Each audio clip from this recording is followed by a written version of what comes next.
opportunities, golden time, success ratio, these are the tools for your respect. आपकी खोई हुई सलाहियतों को रीगेन करने के लिए बड़ा मुफीद है। पुरानी या बुरी या लॉस वाले जो इवेंट्स उनकी ज़िंदगी में हुए उनसे छुटकारा हासिल करके नए इनिशिएटिव्स लेने का ये टाइम शुरू होने लगा।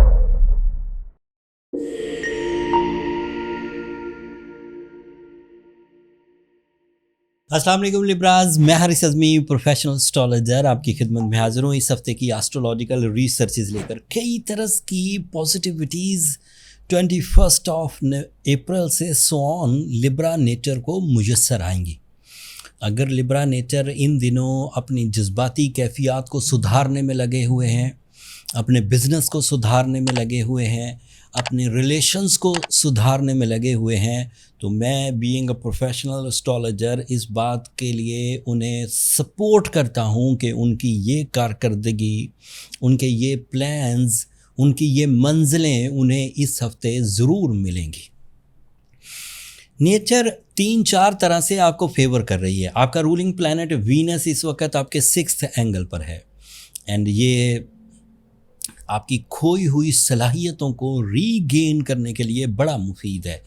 किसी ज़माने में किसी वक्त अगर आप बहुत कॉन्फिडेंट थे, बहुत सक्सेसफुल थे, बहुत इंटेलेक्चुअल थे, प्लानफुल थे, रिसोर्सफुल थे, आपके पास नॉलेज थी एंड फिर किसी वजह से वो प्लान्स आपके फ्लॉप हो गए, रिसोर्सेज जाते रहे, आपके रॉन्ग डिसीजंस की वजह से करेज डिस्पर्स हो गई।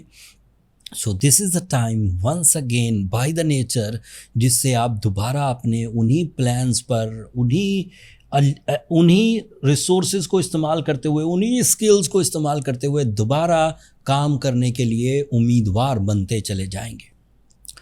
इनमें जो बड़ी कामयाबी है वो मिलेगी लॉसेस को कवर करने के लिए, दूसरी बड़ी कामयाबी मिलेगी सेल्फ सेटिस्फैक्शंस के लिए, तीसरी बड़ी कामयाबी मिलेगी मूड स्विंग्स को कंट्रोल करने के लिए, चौथी बड़ी कामयाबी मिलेगी क्रिएटिविटी पर काम करने के लिए, पांचवी बड़ी कामयाबी मिलेगी एहसास यानी कि जिम्मेदारी की सेंस प्रोड्यूस होने के लिए। सो लापरवाह लिब्राज अब चीज़ों को इम्पोर्टेंट देंगे। मेल हो या फीमेल, स्टूडेंट हो या बिजनेसमैन, अब उनकी जो टेंडेंसी है वो डिसिप्लिन में आएगी। पुरानी या बुरी या लॉस वाले जो इवेंट्स उनकी ज़िंदगी में हुए उनसे छुटकारा हासिल करके नए इनिशिएटिव्स लेने का ये टाइम शुरू होने लगा।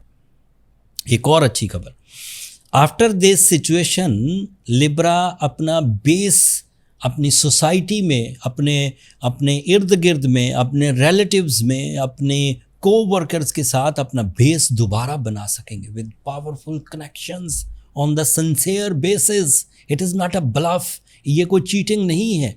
Natural performances, sincerity, responsibility, sense, opportunities, golden time, success ratio, these are the tools for your respect. And the next thing is आपके लिए मरकरी 7th एंगल पर है। So you are decisive with wise decisions, with meritful decisions, with proper calculations, with rules and regulations. ये अलग से फ़ायदा देगा and इसके कुछ फ़ायदे आपको रिलेशनशिप्स में मिलेंगे।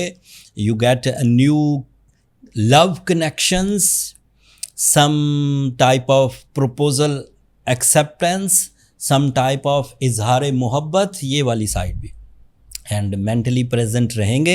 ये सिर्फ जज्बात की रविश नहीं होगी जिसमें आप बहते ही चले जाएंगे और किसी भी तरह की कुछ भी एक्स्ट्रा मैरिटल एक्टिविटीज़ करेंगे, ये वो वाली कहानी नहीं है। It is a type of meritful decision for the relationships.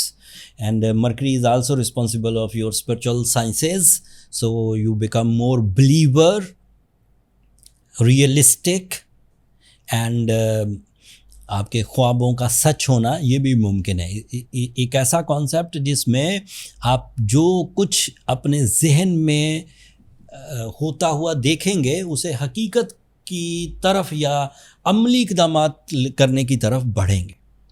The last and the positive most news, your Jupiter is in your 9th angle. Jupiter 9th angle पर आला तालीम के हसूल के लिए लाइफ लेसन्स के लिए, नॉलेज बेस्ड डिसीजंस के लिए, रिस्क टेकिंग के लिए, ओवरसीज ट्रैवलिंग के लिए, कंपटीशंस के लिए, connection with the spiritual personality, connection with the father, connection with the father figures, connection with the bosses, इन सब के लिए ये अच्छी फॉर्म में है. There is only one hesitation, sorry, Saturn आपके 6th एंगल पर है. सैटर्न का 6th एंगल पर होना हेल्थ सेंसिटिविटीज़ की तरफ लेकर जाता है. साजिशें करने वाले थोड़े कामयाब रह सकते हैं. लेग पुलिंग से ज़रा मोहतात रहिए. ये ऐसे सेक्टर्स हैं जो आपकी तरक्की को रोक सकते हैं. अगर आप खुद ही प्रेजेंस ऑफ माइंड से इन ट्रबल से जान छुड़ा सकें, then well and good, there is no need for any type of treatment. But अगर आपको लगता है कि आपकी लाइफ बड़ी ओपन है, आपके प्लान्स बड़े ओपन हैं, आपको मजबूरन दूसरों पर एतमाद करना पड़ता है, और अगर वो बेईमानी करना चाहें, अगर वो चीटिंग करना चाहें तो वो बड़े आराम से चीटिंग कर जाएंगे. सो ऐसी सूरत में आपको सूरह शम्स ज़रूर पढ़नी चाहिए, ताकि उन लोगों के दिल आपके साथ ज़रा अच्छे अंदाज से मर्ज रहें. आपको वैसे भी रूबी या येलो सफ़ायर पहनना चाहिए. ये ऐसा स्टोन है जो आपकी एनर्जीज़ को लीडिंग रोल्स पर लेकर आता है, एंड आपके अंदर की वो बुज़दिली, आपके अंदर की वो कॉम्प्रोमाइजेशंस जो आपको अपने हक़ से भी दूर रखती है, उसके हसूल में मदद मिलेगी. बहुत अच्छे रूबीज़, बहुत अच्छे येलो सफ़ायर्स हमने अपने स्टोर पर लिस्ट कर दिए. नीचे डिस्क्रिप्शन में लिंक आ रहा होगा. जिन लिब्रास को हीलिंग पॉइंट ऑफ व्यू से स्टोन दरकार हों, वहाँ से बाय कर सकते हैं. अब आखिर पर मेरी 2 दरख्वास्तें हमेशा की तरह वीडियो के एंड पर. अगर मेरा ये अल्लाह ताला की इन नेमतों को, निज़ाम शमसी में होने वाले वाक़यात को समझाना आपको अच्छा लगता हो, आपके नॉलेज में इजाफ़ा होता हो, तो अपनी दुआ में मुझे और मेरी टीम को ज़रूर याद रखिए. चैनल को सब्सक्राइब करना मत भूलिएगा. लिब्रास, आप लोगों की सब्सक्रिप्शन मेरी हौसला अफजाई की वजह बनती है. अगले हफ्ते मज़ीद एस्ट्रोलॉजिकल चेंजेस आएंगी, उनकी तफसील के साथ दोबारा आपकी खिदमत में हाज़िर होऊंगा. तब तक के लिए अल्लाह ने के बाद.